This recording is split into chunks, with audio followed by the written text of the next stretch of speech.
Salut à toutes, salut à tous, bienvenue dans Hyperlink, votre cocktail de billes et de pixels qui décortique l'actualité et l'écosystème de la pop culture avec Jonathan qui se dandine.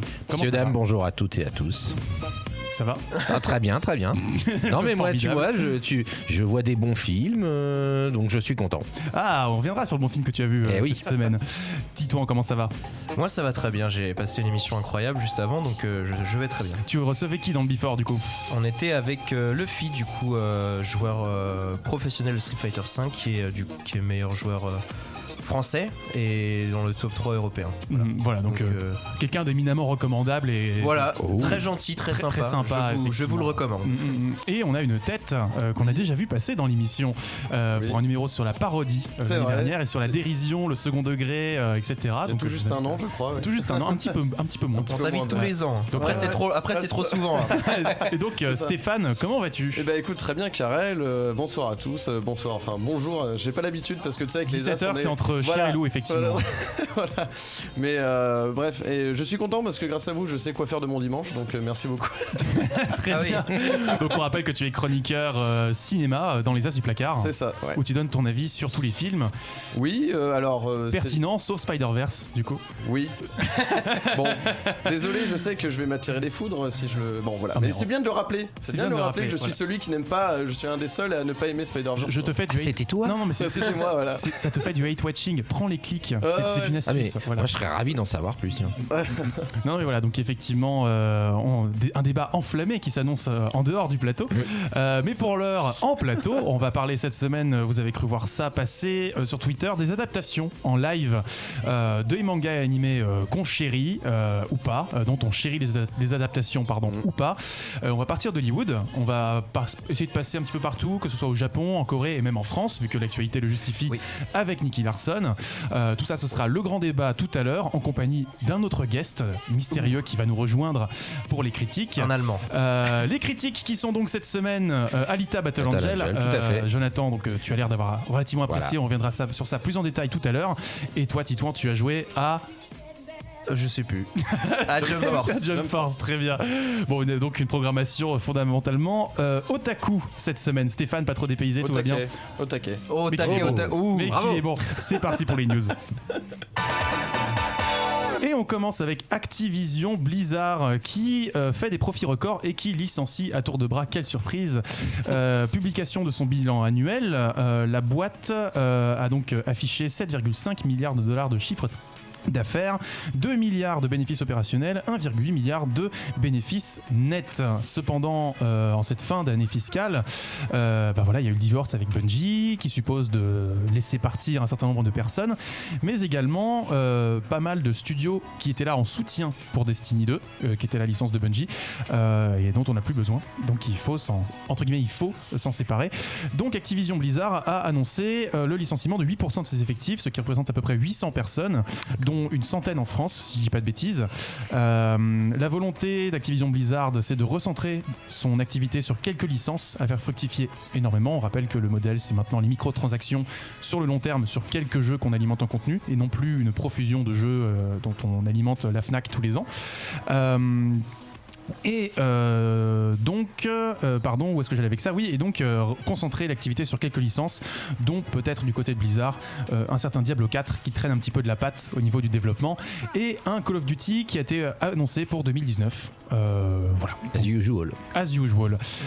Titouan, tu voulais réagir? Je te voyais gesticuler. Non, j'étais juste en train de me dire que rien de bien surprenant au final. Rien qui vient nous piquer notre curiosité quoi.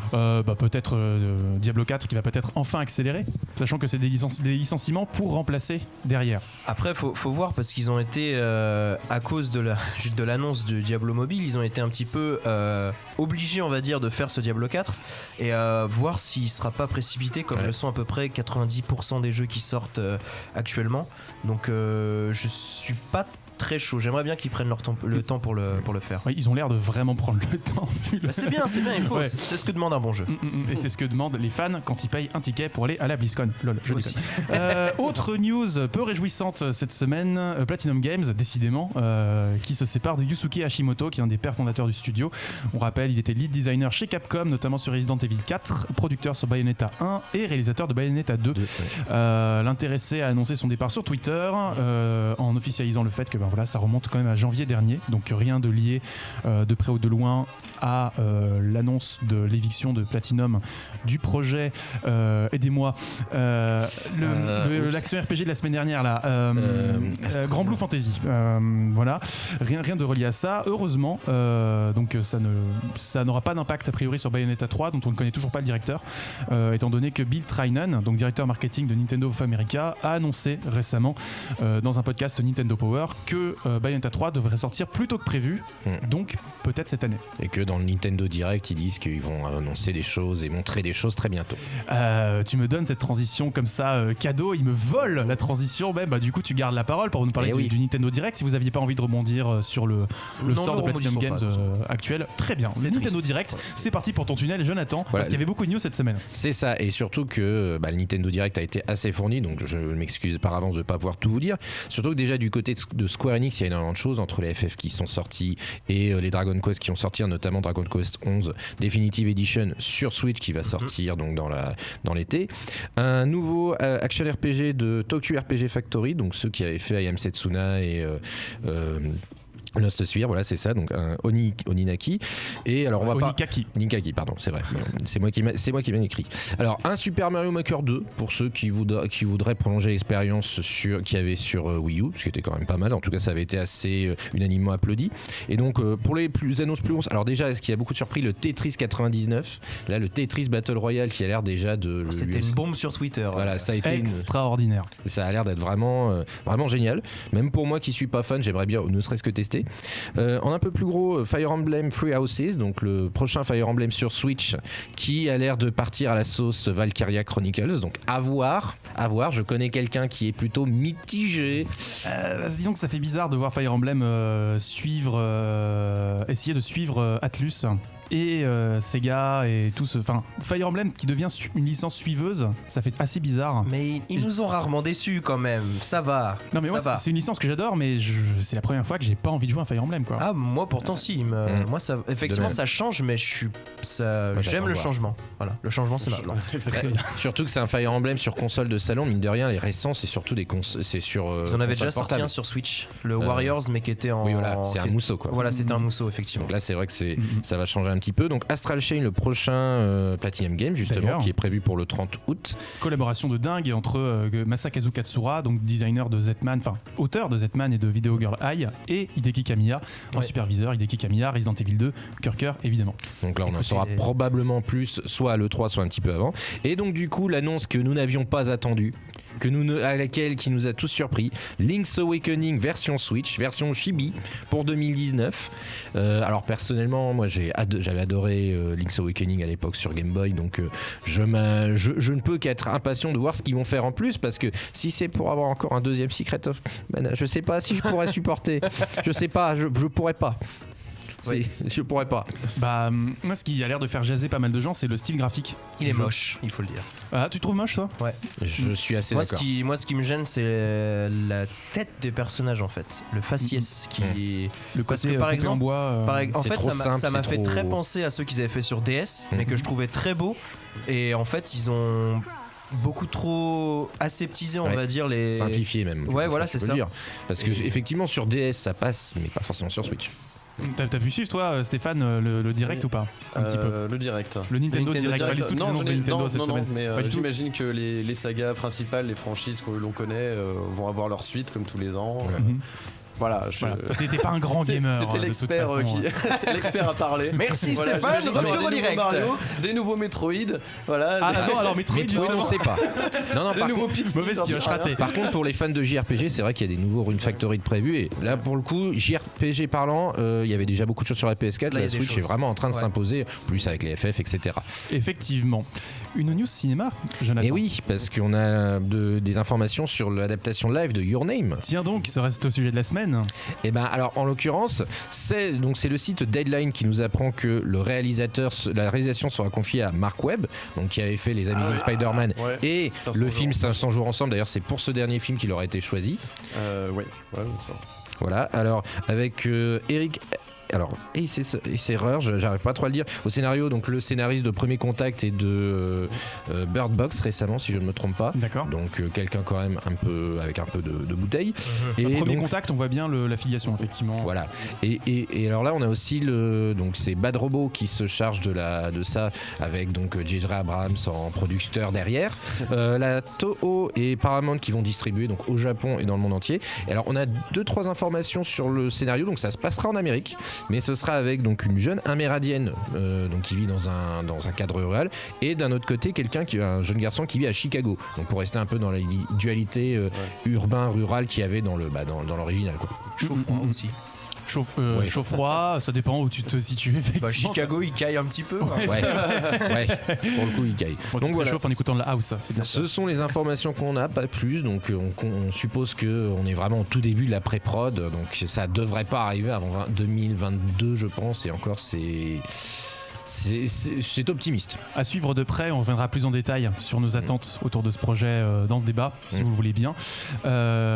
Titouan, tu continues à nous parler de cinéma car tu vas nous parler d'un spin-off pour Aquaman. Exactement, donc après la sortie d'Aquaman, un petit spin-off film d'horreur va voir le jour appelé The Trench. Trench. Déjà, donc pas film tout public comme l'était Aquaman.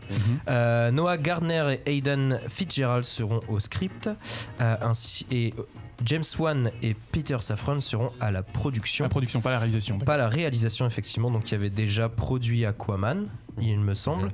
Et pour le coup, donc réalisation, on a personne qui a été annoncé pour le moment. Donc voilà, à voir ce que ça va donner, sachant qu'Aquaman avait quand même rapporté beaucoup d'argent, donc ils se sont dit ok, autant continuer sur cette lancée et en faire autre chose. James Wan qui maîtrise plutôt bien le genre de film d'horreur.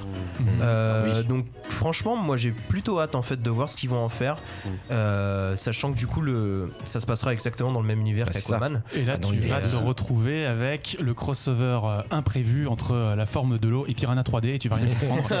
Le Sharknado. En gros, ça va être la scène justement au-dessus de la tranchée, sauf que là c'est pas Aquaman qui va se battre contre les trucs et là, c'est du coup ça fait un bon pitch, hein, ça peut faire un bon pitch. 300 chez les poissons. Ouais. Je sais pas, je tente. En vrai, ça peut être cool s'ils mettent des requins et des nazis. Et là, ouais, non, ça, là, tu parles du projet de Sam Raimi, mais ça, c'est une autre news. Autre news. On reste avec toi, Jonathan, avec des annonces du côté c'est lui, Jonathan. Lui, c'est Titouan. Ça rime en même temps, ça rime. Voilà. C'est pas Jonathan, mais c'est Joe dont je vais parler. Ah oui, bien vu. Ashita no Joe. Je pense que ça va faire plaisir à nos auditeurs. D'ailleurs, Black Box a annoncé la sortie d'un petit coffret édition collector de l'adaptation animée d'Ashita no Joe. On en avait d'ailleurs parlé pour notre numéro spécial Rocky. Tout à fait. Où Pierre nous avait fait un super édito pour parler d'Ashita no Joe. Si vous voulez le réécouter pour voir ce dont ça parle. Le coffret regroupera les 47 épisodes de la série, Ashita no Joe 2 et le film Ashita no Joe 2 de 1981. Est-ce qu'il y aura la VF du coup?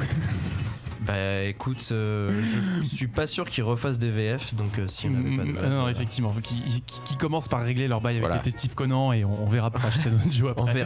On verra. J'en profite pour faire une petite news Japanime qui s'est intégrée au conducteur assez rapidement. C'est la venue de Gonaga et Yoshiyuki Tomino à Japan Expo.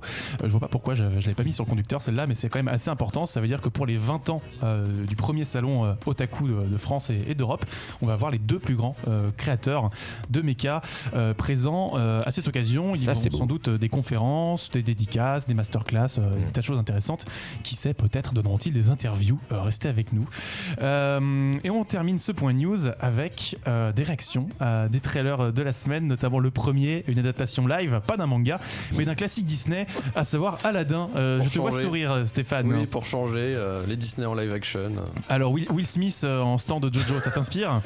C'est drôle, c'est rigolo. Non, franchement, moi j'ai vu un super montage avec sa tête sur la chanteuse du 5e élément. Ah oui, et c'est magnifique. Et franchement, il est bien foutu. Et je crois que c'est déjà le bon bleu, tu vois. C'est parfait. Et non, mais de toute façon, on avait déjà eu Aladdin et Aladdin 2 en France. C'est bien, continuer. Oui. Ça va s'inscrire au même niveau, tu vois. Comme ça, on pourra juger effectivement quelle version est la meilleure, tu vois. T'auras plein de La plus nanar. Vraiment laquelle ça va être. Ça devrait pas être un ratage complet, mais c'est vrai que quand on voit les premières choses, pourquoi? Oui, c'est juste ça en fait. Pourquoi? Deux autres films qui nous ont fait réagir. On va peut-être pas revenir sur le teaser de Frozen 2 parce qu'il est quand même assez rapide. Voilà, c'est Frozen 2 quoi. Il a l'air cool. Version épique peut-être. Plus épique. Peut-être. Deux films qui ont retenu notre attention cette semaine, c'est un biopic sur Tolkien. Stéphane, t'as envie de nous en toucher deux mots? Oui, parce que le réalisateur a fait Tom of Finland, qui parlait justement donc d'un dessinateur gay finlandais. Il avait fait un biopic dessus qui avait été plutôt bien accueilli par la critique, donc j'imagine que pour un nouveau biopic en plus sur Tolkien, pourquoi un écrivain, oui, ça, pourquoi pas. C'est cohérent. Faut lui donner sa chance. C'est Nicolas Hoult qui va jouer Tolkien, si je dis pas de bêtises. C'est ça, oui, c'est ça, ouais. Donc ce sera intéressant effectivement, avant peut-être l'adaptation du Silmarillion, la vraie, un jour. N'y crois pas trop. Voilà, ce serait bien. Et une petite uchronie, une Jean-Philippe à l'américaine, à l'anglaise, du coup, parce que c'est Danny Boyle, c'est Yesterday. Est-ce que tu peux nous pitcher un peu? Pitcher Jean-Philippe ou Yesterday? C'est le même pitch. Parce que Jean-Philippe. Oui, bah voilà, en gros, pourquoi on a dit que c'était exactement le même scénario? C'est parce que bon, quand quelqu'un se retrouve dans un monde où plus personne sait qui est Johnny Hallyday en France, et là, bon, pour le coup, c'est la même chose avec les Beatles. Bon, on voit clairement que c'est une ressucée de Jean-Philippe. Voilà, ils nous ont piqué l'idée. Donc vous, ça vous ferait payer votre ticket au cinéma, un monde sans Beatles? Mais carrément, moi j'aime pas les Beatles, donc allez-y. J'attends votre haine, pardon, excuse-moi. Si c'est pour remettre les Rolling Stones à la place, pourquoi pas, mais... Très bien, moi je suis team je préfère les Who, moi perso. Donc d'accord. Personne n'aime les Beatles. Personne n'est content autour de ce plateau, c'est très bien. On finit ce point news grincheux en vous remerciant sur le chat d'être aussi nombreux aujourd'hui. On salue Phenom, on salue Mafouba, on salue Skried, on salue Yap. Je crois que c'est la première fois que tu es présent aujourd'hui. N'hésite pas à partager avec nous tes remarques, tes questions et tes anecdotes. On vous lira tout au long de l'émission. Pour l'heure, on va s'écouter Young Bay, If You Want It, et on se retrouve juste après avec les deux critiques. À tout de suite. À tout. De retour en plateau dans Hyperlink, votre conseil de qu'est-ce qui se passe, Sébastien? On a vu le message de Mafouba, je Mafouba. t'aime. Chut, il ne s'est rien passé sur le chat.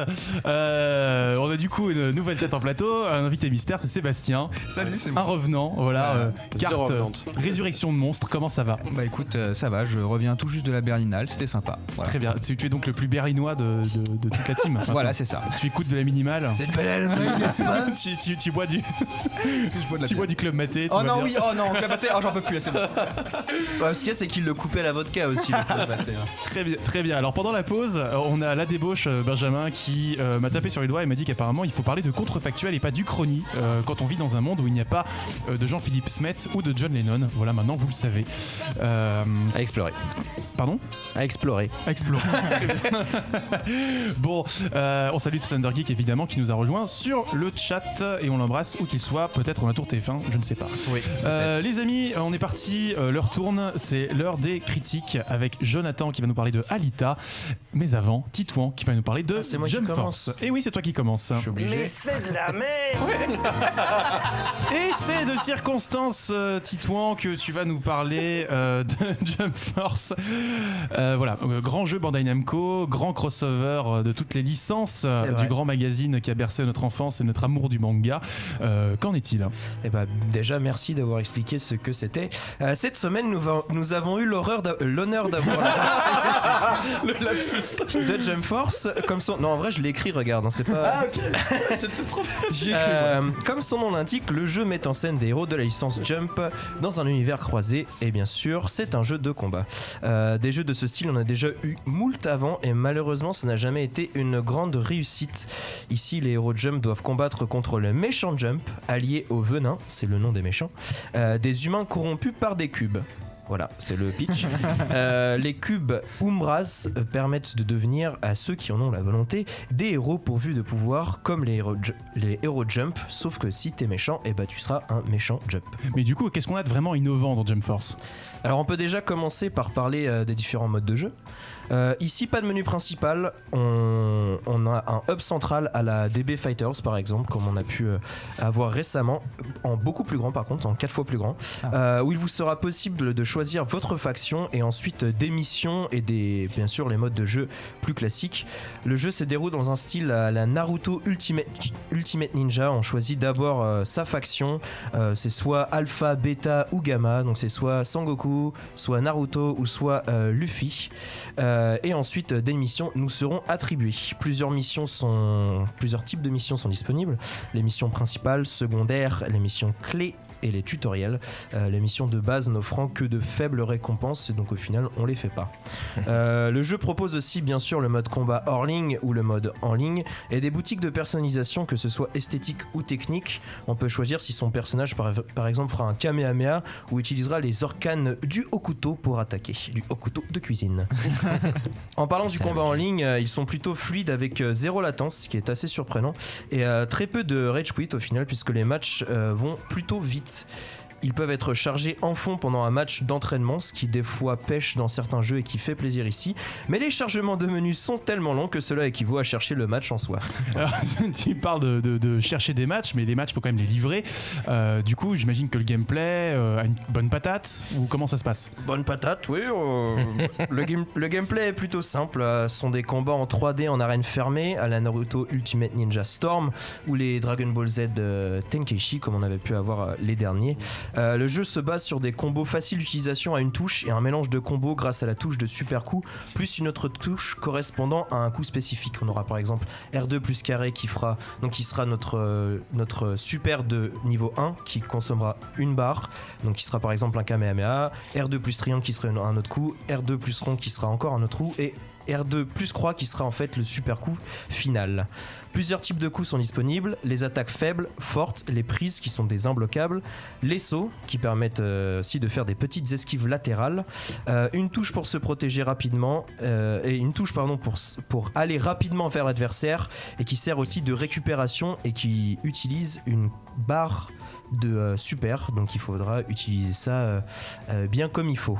On a des combats plutôt dynamiques, même si l'intérêt est vraiment moindre, avec peu de subtilité dans la façon de jouer. Comme je l'ai dit juste avant, on est très dépendant de la jauge de pouvoir qui gère aussi bien les super coups que l'esquive, indispensable si on veut pas mourir sous les coups d'un auto-combo de carré. Au final, les combats se résument à essayer d'esquiver les coups dans le vide et tenter de punir en retour. Parfois, on se fait rattraper par l'autocombo alors qu'on a esquivé et c'est très frustrant. Et du coup, garder sa jauge soit pour utiliser des coups sortis de nulle part ou pour esquiver. Voilà, il faut faire soit l'un, soit l'autre. Le fun est maximum. Chose importante à noter, le jeu se joue en équipe de 3, sachant que chaque perso partage la même barre de vie, ce qui est très important. Il n'a pas de réel intérêt à part pour changer ses coups du coup en fonction du perso, sinon on partage la même barre de vie, la même barre de super qui ne se recharge pas quand on prend des coups. Donc ce qui est assez bizarre, ce qui déséquilibre énormément les combats, le jeu n'essayant pas d'aider le joueur se faisant défoncer en fait. Seulement la jauge d'éveil qui permet de rendre son perso plus puissant durant un instant et de débloquer du coup le super coup qui sera en R2 plus croix sera débloqué après que notre jauge de vie soit en dessous de 50%. Donc tout le monde en parlait sur le chat, je vois qu'ils sont extrêmement vocaux là-dessus. La DA fait pas mal jaser. Alors, quel est ton avis là-dessus ? Donc pas besoin de le rappeler, mais le jeu est plutôt moche. On commence direct. On nous annonce la couleur dès l'intro où un Freezer en 3D dégueu sauvage attaque la ville avec ses répliques audio décalées par rapport aux lèvres. J'ai limite eu envie d'éteindre le jeu. Tu commences, t'as une intro où l'audio n'est pas calé sur les labiales, ça veut dire que tu n'en as rien à foutre. T'en as rien à foutre. Oui. C'est interdit, dès l'intro, quoi. Sachant que c'est la version originale en japonais. C'est interdit. Le jeu est assez fouillis, il est assez difficile aussi de voir les moments où il est possible de punir, par exemple dans le jeu. Où il est possible de punir l'adversaire ou même de voir si on touche ou pas. Fouillis, c'est d'ailleurs un excellent terme pour définir le jeu en général. Beaucoup de choses, de bonnes idées, mais aucune exploitée correctement jusqu'au bout. Assez surprenant par contre, les effets de particules, tout ce qui va être les kamehameha, les explosions, ce genre de choses, sont plutôt bien gérés. Les attaques sont plutôt belles en soi et on ressent une réelle puissance, malheureusement non transmise dans le jeu, puisque une super attaque enlève au final très peu de vie. Il n'y a pas donc de cohérence entre l'image et le gameplay. Les musiques sont plutôt bonnes, rien d'impressionnant et plutôt pauvre en nombre. Les bruitages sont plutôt de bonne facture au niveau qualité, même si pour les coups on manque cruellement de variété, et surtout pour les réactions des personnages où quand on va les taper ils vont tout le temps faire le même ah et c'est horrible. C'est horrible, ça tue l'expérience déjà qu'elle est très peu bonne de base, on va dire carrément mauvaise, et ça tue vraiment le jeu. À l'image d'une intro de jeu bâclée et fouillie, Jump Force ne ment pas. Aucune réelle bonne surprise, les personnages sont fun à jouer, mais pas plus d'une heure au final. C'est un jeu qu'on peut lancer en soirée car facile d'accès aux débutants, qui est quand même son gros point. Cependant, même eux se rendent compte vite de la supercherie. Aïe, donc Oui. c'est pas le jeu de l'année quoi. Ah bah je l'ai déjà désinstallé, voilà, c'est pour vous dire. D'accord. D'accord. Ok. Bon, Seb, je t'ai vu froncer les sourcils parce que tu es adepte de jeux de baston. Oui. Pendant toute la critique, quel est ton, Vu l'émission qu'on a fait avant, là il y a un sacré gap. ton Aïe, ressenti là, un petit peu. Aïe aïe aïe, hein. Aïe aïe aïe, mais en même temps je pense que ce jeu il s'adresse, enfin de toute façon quand on fait un jeu c'est un jeu de fans, hein. C'est clairement pas un jeu un vrai jeu de baston. C'est un jeu qui s'adresse pas à un public expert, donc ils sont clairement dit, je pense, il n'y a pas besoin de faire un jeu je vais dire léché pour pouvoir le vendre. C'est un truc qui va se vendre parce que bon, les gens achètent pour les personnages qu'ils peuvent jouer. Ça reste, je pense quand même, pour un fan fun de pouvoir incarner un personnage qu'on aime. Voilà, je pense que les gens y joueront une dizaine d'heures maximum et ensuite à mon avis il n'y a rien qui donnera vraiment envie d'aller plus loin, et je doute qu'une scène compétitive un jour se développe sur ce jeu là. Pas possible. Ok, bah moi j'ai pu y jouer un petit peu en convention et dans des salons et à d'autres occasions. C'est vrai que c'est un jeu, je comprends ce qu'ils ont voulu faire, c'est-à-dire que l'idée de faire beaucoup de posing avec des effets de particules dans tous les sens pour recréer le feeling animé aurait pu marcher, mais le problème c'est que la caméra est totalement aux fraises. Des bonnes c'est idées pas mal lisible. exploitées. C'est ça, c'est que c'est pas lisible, et justement l'abus d'effets de particules fait ramer la console. Et ça, il y a un vrai problème quoi. C'est-à-dire qu'en termes de C'est mieux d'opti, optimisé c'est- maintenant. Ouais, Là, c'est c'est Ah, mieux. apparemment Là, il y a un c'est mieux, patch qui. Ok, d'accord. parce que- Il y a un patch de toute façon qui sort avec le jeu, qu'on est obligé d'installer. La mise à jour, on est obligé de l'installer puisque le jeu est que online. Ça veut dire D'accord. que si tu finis pas même si t'es en offline, en soi les missions de base sont online puisque c'est un hub central D'accord. où tu es connecté avec d'autres joueurs. Ok. Et juste pour préciser, effectivement, ceux sur DS étaient pas si mal, mais quand je parlais des autres, il y avait par exemple le All Star PlayStation Battle, voilà, tout ce genre de choses que des gens ont essayé, c'était toujours mal foutu. Il y en a Mais qui sur ont DS, essayé, ils étaient bons. ils ont eu des problèmes. Effectivement, peut-être redirigez-vous vers Console portable. voilà, les versions portables. Quand bien même elles sont pas éditées chez nous, vous pouvez quand même les trouver en magasin Ouais. à un prix qui défie pas forcément toute concurrence, mais voilà, c'est le prix de l'amour, on va dire. J'ai juste une petite question. Très vite, s'il te plaît, Forcément. Jonathan. Très très vite. Et du coup, par rapport à Smash Bros, ça donne quoi? Bah non, mais c'est pas comparable. Tu peux pas comparer genre un truc mangeable et Voilà, du non, caca. mais- Enfin, je sais me pas. confirme, Même si t'aimes pas le poisson, tu vas préférer manger ça de la merde, tu vois, Voilà, c'est ça que je veux te dire. Ok, Moi, non, mais c'est bon. j'aime pas trop Smash Bros, mais je préfère largement jouer à Smash Bros que à Jump Force. Alors, tu me Désolé, rachètes, tu me rachètes mon tome de Dragon Ball qui vient de tomber par terre. Ouais, ce moment-là. Mais j'étais même pas à côté. si. Bon, c'était tout pour Jump Force. On passe, les amis, à l'autre événement, peut-être le gros événement cinématographique de la semaine, n'est-ce pas? C'est Alita Battle Angel. Oui. Jonathan. Alors c'est vrai qu'en plus un film avec une pré-production qui a commencé il y a plus de 15 ans, près de 200 millions de dollars de budget, James Cameron à la production, Robert Rodriguez à la réalisation, un casting prestigieux, il y avait tout ça qui faisait que donc Alita Battle Angel, qui est tiré de l'œuvre donc du manga Gun, donc avec un manga et des OAV, donc en plus va bientôt fêter ses 30 ans. Alors là c'est vrai que je le dis tout de suite, je n'ai pas vu l'adaptation, enfin j'ai pas vu le manga, j'ai pas lu le manga, j'ai pas vu les OAV. Donc voilà, je vais en parler en tant que film, hein. Pour ce qui est de l'adaptation, là je ne pourrais pas le juger. Donc ça se passe en 2563, plus de 300 ans après une grande guerre, un conflit apocalyptique, et justement il ne reste donc dans le ciel plus qu'une des cités aériennes d'avant la guerre, donc la cité de Zalem, qui est devenue une sorte d'Éden inaccessible, alors que tous ceux qui vivent sur le plancher des vaches, juste en dessous de la cité, évoluent dans un univers plutôt cyberpunk, où il est donc assez difficile de survivre. L'histoire qui nous est racontée, c'est celle de Dairon Ido, un scientifique, un docteur, qui trouve dans une des charges la carcasse d'un cyborg, qui va reconstruire construire. Ce cyborg, c'est une jeune fille qui va appeler Alita, qui est amnésique, qui ne se souvient plus de son passé, qui va se reconstruire donc avec Ido, avec les gens qu'elle va trouver autour d'elle, donc dans Iron City, la ville qui est juste en dessous de la ville aérienne Zalem. Et ce qu'on va suivre, c'est donc comment elle se reconstruit, qui est-ce qui essaie de s'en prendre à elle, puisqu'elle va se faire des ennemis, dont elle va pouvoir s'occuper avec des capacités martiales très pointues, puisqu'elle en a beaucoup, Alita, et ça provoque beaucoup de scènes d'action. Des scènes d'action plutôt bien menées, avec de la CGI de très grande facture. Normal quand on sait qui est le producteur, à savoir James Cameron. Et 6 mois de post-production, voilà. Pour vraiment tout bien faire. Alors il faut aussi dire que donc, les scènes d'action sont bien menées, qu'elles sont lisibles, qu'elles sont quand même que c'est pas surcuté, donc c'est assez plaisant à suivre, même si vous n'êtes pas fan du CGI en général. Et en plus, ce qui est bien, c'est que vu qu'on est dans un monde cyberpunk avec beaucoup de cyborgs, d'armes très différentes, ça rend bien aussi, c'est ce côté profusion de machines qu'on voit et qui d'ailleurs rend donc ce côté cyberpunk assez intéressant, mais aussi assez grand public. Et finalement, tout ça, ça fait un mélange qui est fait pour plaire au plus grand nombre et qui marche plutôt bien là-dessus. En même temps, c'est pas pour rien que le papa d'Avatar est à la production. Oui. Donc sur le spectacle, tu as été manifestement satisfait, mais du coup, qu'en est-il de l'histoire en elle-même, du scénario, de la narration? Alors, sans en révéler beaucoup, bien sûr, j'ai beaucoup apprécié que les 20 premières minutes se concentrent sur les personnages, notamment celui d'Alita et d'Ido, et qu'on nous largue pas tout de suite tout le background de l'univers, que ça vienne petit à petit, que finalement ça en laisse encore beaucoup qu'on ne sait pas. Donc finalement sur le world building, c'est quand même assez important pour la SF et la fantasy, c'est plutôt bien fait. On se concentre sur les personnages d'abord et le monde est autour plutôt en cadre. Les persos eux-mêmes sont plutôt attachants, ils sont pas non plus très profonds, donc ceux qui sont plutôt développés, c'est Alita, Ido et l'un des méchants, donc Vector, qui est joué par Mahershala Ali. Alors j'ai peut-être un peu un biais parce que j'adore cet acteur, mais moi j'ai trouvé que son méchant était plutôt bien mené, une bonne motivation, on sait pourquoi il est là. Un rôle de patron véreux du sport local, le Motorball, qui est l'équivalent. Alors, sans rentrer dans les détails, voilà. Plus. Ouais. Voilà, c'est ça.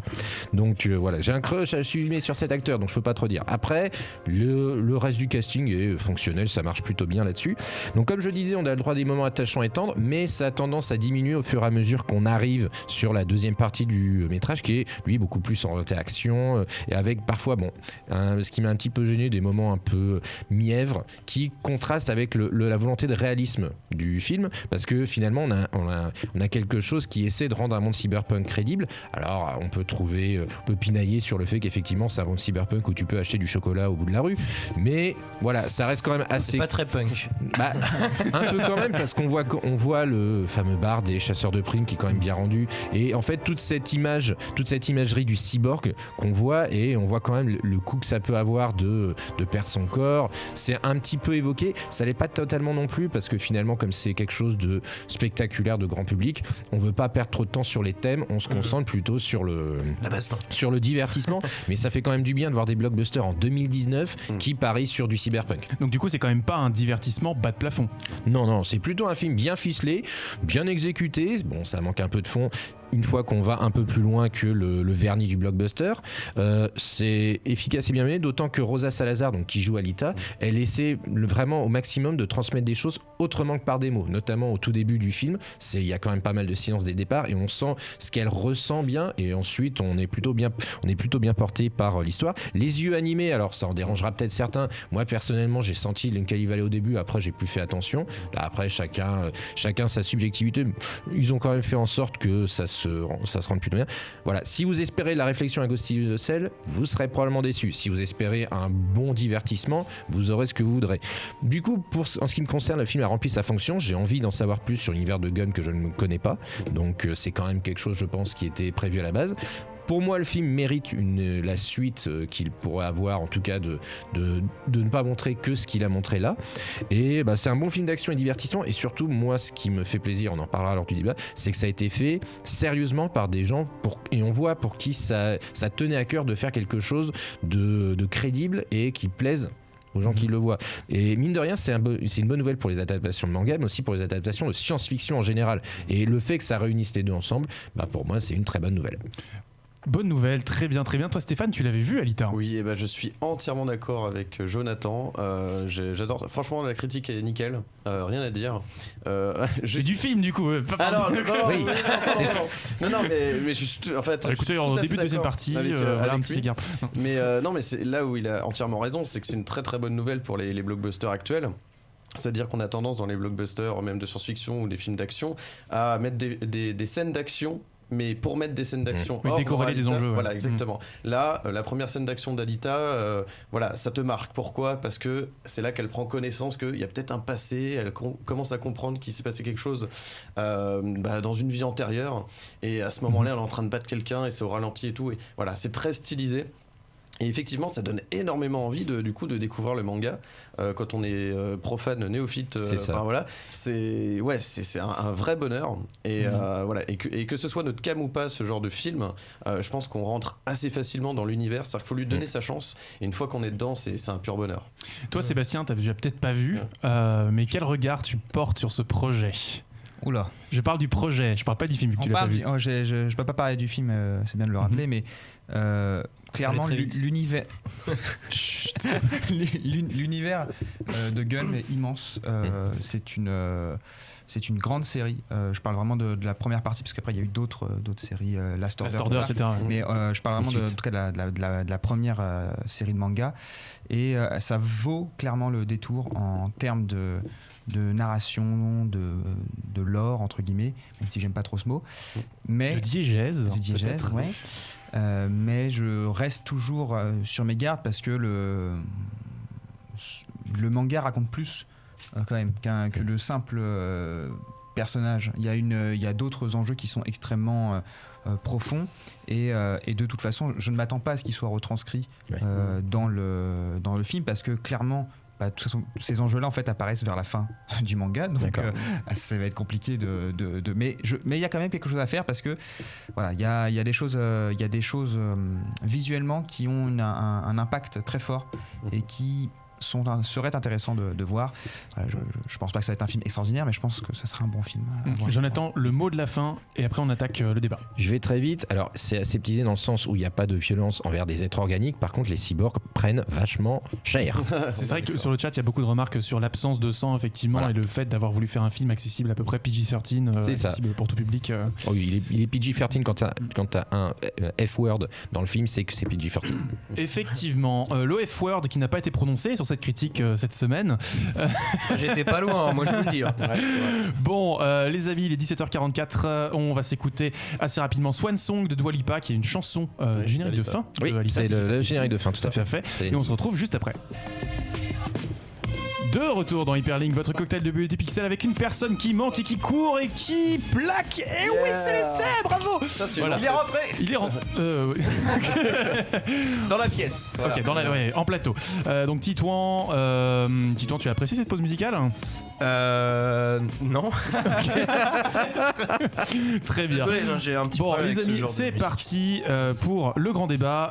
Quand le manga et l'animation partent en live. $50 que j'ai raison. Je tiens le pari. On se sent visé. Je monte à $100. Alors pour commencer, on va poser la question tout simplement, c'est quoi une adaptation? Qu'est-ce qu'adapter? Stéphane, Oui, alors, Seb, Qu'est-ce que la vie? adapté. Alors, qu'on se prenne pas les pieds dans le tapis entre adaptation, transposition, etc. d'accord. En tout cas, une adaptation au cinéma, pour moi, c'est prendre. Bon, alors, ça peut être un roman, donc un jeu vidéo ou un manga, etc. C'est de dire quelque chose de personnel à travers l'œuvre de quelqu'un d'autre. C'est-à-dire qu'il ne faut pas avoir peur lorsqu'on voit une adaptation que ce ne soit pas calqué sur le matériau de base. Parce que le truc, c'est qu'il y a des cinéastes, ils font leur travail. Ils ont aussi envie de raconter des choses.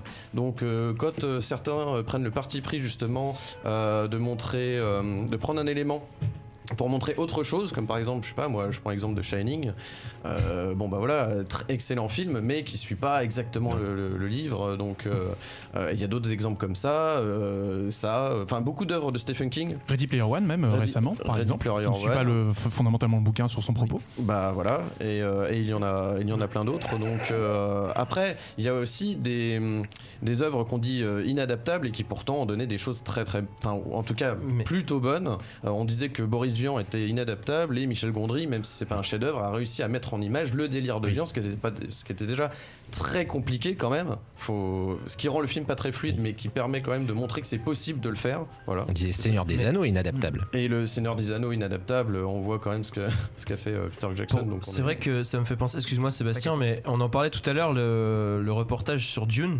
et que j'avais regardé dans un état second, et Dune, on rappelle. à Flash vient de me faire penser à ce que tu viens de dire. Il y a un interview du coup c'est quoi son nom? Jodorowsky, voilà, parce que c'est un peu compliqué, pardon. Et il dit littéralement pour une adaptation, c'est le mariage entre quelqu'un et une femme, et il faut violer la femme, et c'est littéralement ce qu'il a dit. Alors c'est très hors de propos, mais c'est pour vous montrer un petit peu. En fait, c'est très violent ce qu'il dit, mais c'est pour justifier en fait la façon dont il faut aller fort dans la non-retranscription littérale de l'œuvre. En fait. Alors, exprimer de manière plus diplomatique, sur le chat, on a Thundergeek qui nous dit adapter, c'est trahir. Oui, voilà. C'est ça. Oui, mais il a raison. Je pense que la question de trahison de l'œuvre est essentielle, parce que je pense que trahir une œuvre, ça n'a en soi pas de sens, parce qu'une œuvre, ça reste un objet inerte entre guillemets, mais adapter, c'est surtout savoir utiliser le langage du médium qu'on utilise, sur lequel on travaille, sur lequel on va travailler. Donc c'est-à-dire que quand on passe d'un roman à un film, il faut savoir utiliser les codes du film, mais également pouvoir comprendre qu'est-ce que l'auteur a voulu dire, a fait avec les codes de l'œuvre première, c'est-à-dire les codes du roman. Et donc c'est pour ça qu'avec un manga, il y a des codes très précis du manga, et il faut aussi comprendre ces codes-là pour pouvoir les adapter ensuite à l'écran. Et c'est la même chose pour une bande dessinée européenne, ou encore pour une peinture, ou encore, enfin voilà, etc. Une pièce de théâtre. Une pièce de théâtre, exactement. Peinture en film, ça peut être cool, hein. Van Gogh, La Passion Van Gogh, tout à fait. Qui est un très beau film technique, mais un mauvais film en général. Voilà. Mais bon, il y a cette question-là qui est une question de langage qui, je pense, est essentielle pour un auteur, pour la question de l'adaptation. Jonathan ?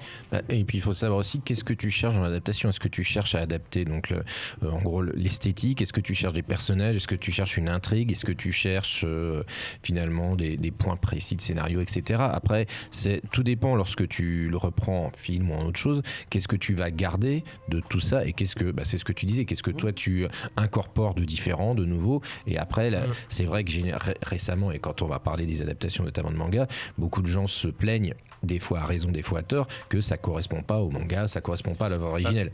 Ce qui n'est pas forcément le cas, et c'est pour ça que tu parlais d'adaptation plutôt que de transposition. Des fois, transposition de quelque chose d'un médium à un autre, est-ce que finalement ça pourrait pas être plus ennuyeux, y compris pour la personne qui l'a découvert une première fois et qui, en revoyant, finalement dit comme ça, c'est pas si bien que ça. Mais je vais aller encore plus loin, c'est-à-dire que pour moi, on peut très fortement s'écarter d'une œuvre, et si on arrive entre guillemets à faire dire autre chose à cette œuvre entre guillemets que l'objet premier, et que le film, enfin entre guillemets que le film marche, c'est que cette réflexion était en germe dans l'œuvre originale. C'est-à-dire que on peut pas non plus faire des choses avec du rien. Donc si le film marche au final, c'est que les prémices d'une réflexion développée dans un film qui peuvent être autres, étaient en fait sous-jacentes à l'œuvre, tout simplement. Stéphane, non, mais juste aussi, tout bêtement, mais un livre n'est pas un film. Oui. J'ai pas inventé la poudre en disant ça, mais voilà, il faut comprendre que un film a d'autres ambitions, a d'autres envies. Enfin voilà, quand on fait un film, il y a le livre de base, donc voilà, c'est une œuvre qui fonctionne d'elle-même.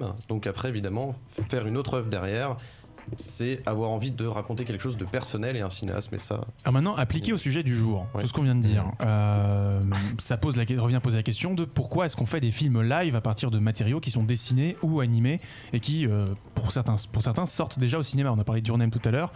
Your Name est déjà sorti au cinéma, il a cartonné en tant que film d'animation.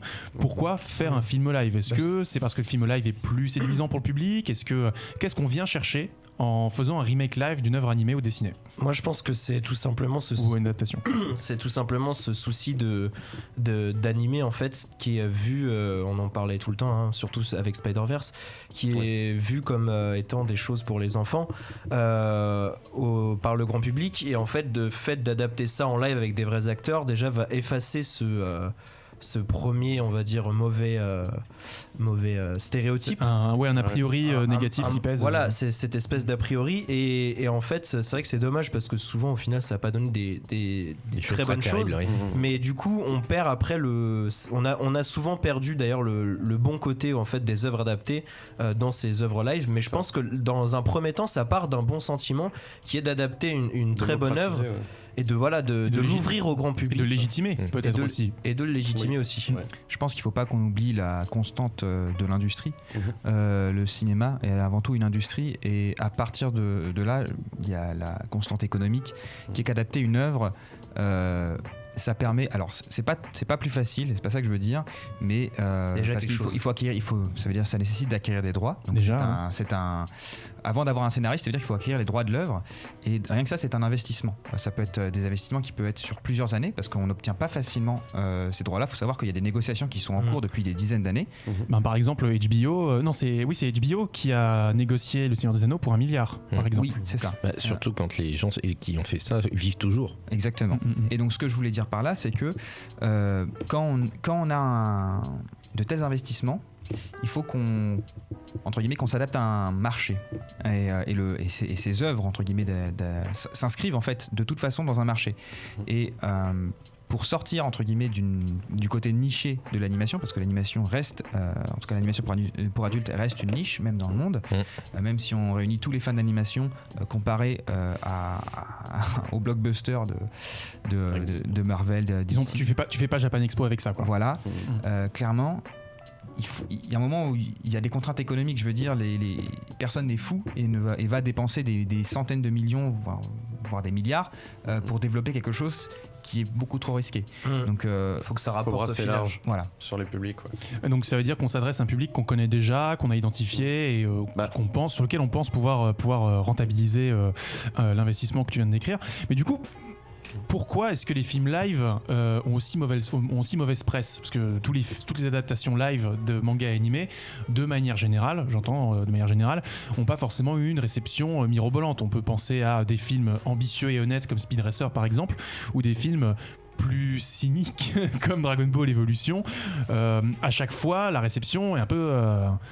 Je pense qu'on vient d'y répondre indirectement, c'est-à-dire d'essayer de rendre accessible ce qui paraît ne pas l'être, et donc en mettant des stars, voilà, parce que c'est ça, on met Scarlett Johansson et tout de suite, on assure des entrées, et on essaie de démocratiser et de rendre accessibles des choses qui sont nichées, effectivement. C'est ça. Mais c'est pour le meilleur et pour le pire. Pourquoi ? Parce que l'intention de base, c'est déjà de faire un film rapidement adaptable. Il y a une œuvre d'origine qui est très riche. On va bien piquer 2 ou 3 idées là-dedans, et voilà, en castant une bonne star en vogue. Et c'est pas quelque chose qui se fait qu'à Hollywood. Justement, en parlant des adaptations de manga, vous regardez les Full Metal Alchemist notamment, qui étaient sortis l'année dernière. C'est justement plus une transposition du manga en film, mais du coup concassé, puisqu'on peut pas transmettre 25 tomes de manga en 2 heures. Et du coup, on arrive à quelque chose qui est fait pour mettre les scènes que tout le monde connaît, et qui peut marcher avec tous les gens qui connaissent le film quand il est sorti au Japon, mais qui va pas plaire à grand monde, parce que finalement c'est les mêmes scènes avec beaucoup moins de temps et sans le contexte qui va donner toute la saveur qu'avait l'original, quoi. Plus un simulacre, quoi, en fait. Voilà. Il y a aussi je pense le choc des cultures qu'il faut pas oublier de mettre sur la table, parce c'est que pas le même référentiel culturel. Voilà, on n'est pas dans le même référentiel culturel. Clairement, le cinéma japonais, alors pas tous évidemment, mais la culture japonaise, on est pour vraiment grossir le trait, parce que c'est pas exactement ça, mais c'est le moins pour le plus. C'est-à-dire qu'on va faire beaucoup d'économies, on va essayer de faire des traits qui vont être plutôt légers pour en dire le plus possible, alors que aux États-Unis ça va plutôt être le contraire, c'est-à-dire qu'on va vraiment mettre la sauce sur quelque chose. On y va, c'est les fameux money shots entre guillemets. On y va, on va varier avec nos gros sabots, parce qu'on va en mettre plein à la vue, et au final on va pas dire tant de choses que ça. Donc déjà rien que ça, en termes de culture, c'est quelque chose qui va être très différent. C'est-à-dire qu'un clignement d'œil au Japon va avoir 1001 sens, alors qu'aux États-Unis c'est juste que le gars il a une poussière dans l'œil. Typiquement dans le film Ghost in the Shell, on est allé le voir ensemble, donc je me permets de le mettre sur la table. Il y a des plans et des scènes intégrales qui ont été repompées du film original, notamment la baston sur l'eau, par exemple, qui dans le film de 2017 est totalement dévitalisé et ne porte plus du tout les mêmes enjeux. Exactement, Oui. c'est Mauvais même clin l'utilisation du ralenti. Simulacre, c'est ce qu'il disait. Exactement. L'utilisation du ralenti était clairement, je dirais pas factice, mais était là pour sublimer le corps de Scarlett Johansson, plus que pour expliquer en fait Clairement. entre guillemets la puissance destructrice d'un corps qu'une personne peut ne pas contrôler. Mais Voilà. il y a aussi quelque chose d'assez important. On parlait de niche tout à l'heure. Même si c'est niché, c'est des quand une œuvre de base va être beaucoup suivie par les fans et par tous ces gens voilà, qui suivent l'œuvre. Et du coup, même après une adaptation, vu que c'est de base des gens qui sont très... voilà, c'est des grosses communautés, ils vont quand même aller voir le film et du coup... Comme on le disait, les adaptations vont être parfois tellement hardcore dans la façon de déchirer l'œuvre originale que c'est ça aussi qui va faire que les films vont être très mal vus. C'est ceux qui connaissent l'œuvre de base et tout le monde connaît déjà quelqu'un qui va dire mais de toute façon le livre il est mieux. Oui, le livre il est toujours mieux. C'est toujours comme ça. Et sauf qu'en fait c'est cette chose-là qui va rendre toutes les adaptations, surtout les adaptations live, nulles. Même si de base le produit n'est pas fou quoi. Et donc, ce que tu veux dire, c'est que tu as un certain public qui s'autoproclame gardien du temple et qui, du Exactement. coup, Oui. par ricochet, va conditionner une mauvaise réception d'un film Voilà. qui a peut-être autre Tout à chose fait. à dire. Parce que c'est quand même des gens qui font beaucoup de bruit. Il faut le dire. Les fameuses minorités qu'on entend le plus, quoi. Rugissante. Après, ce qui est Stéphane. marrant dans le cas de Scarlett Johansson, c'est qu'elle a été capable à la fois donc de montrer dans Ghost in the Shell que justement, vous pouvez être dans une adaptation qui était complètement, peut-être pas une insulte complète à l'œuvre d'origine, mais bon, bref, une Paraphrase ressucée, et hors sujet. Bon, Ça me concerne. Bon, ok, mais en adaptation de roman, notamment en 2014 avec Under the Skin. Bon, j'ai jamais vu une aussi bonne adaptation Bien et sûr. un aussi bon film de cinéma dans les années 2010. Donc Oui. elle était aussi capable d'être castée dans des bonnes adaptations. Et peut-être aussi, oui, de véhiculer ce même, disons, de véhiculer ce que Ghost in the Shell véhiculait déjà. Non, Under the Skin, je Under confonds. the Skin. Tu confonds peut-être avec Heure. Oui, Oui, voilà. confond avec Heure. Non, c'est Heure de Spike Jonze. Non, je parlais pas de ça. Pardon. Mais c'est vrai que très, Mais très oui, bonne aussi pour mais, ça. même en tant que voix, En on tant que sent que voix, c'est voilà, une actrice exactement. émérite. Exactement. quoi. Non, je parlais d'Under the Skin de Jonathan Glazer qui est sorti en 2014, qui était une adaptation du roman de Michel Faber. Et voilà. D'accord, merci Je pour la parlais de ce précision. film-là.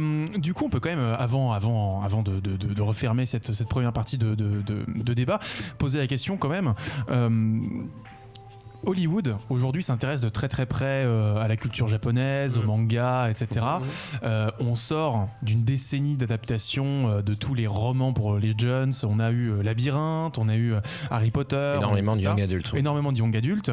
On a eu énormément de comics aussi avec le MCU qui a fait recette, DC qui lui court après, qui a l'air d'avoir à peu près trouvé sa propre recette. Il aura mis le temps. Mais est-ce que finalement cet intérêt soudain pour la culture japonaise, c'est de l'opportunisme ou c'est une évolution logique du marché?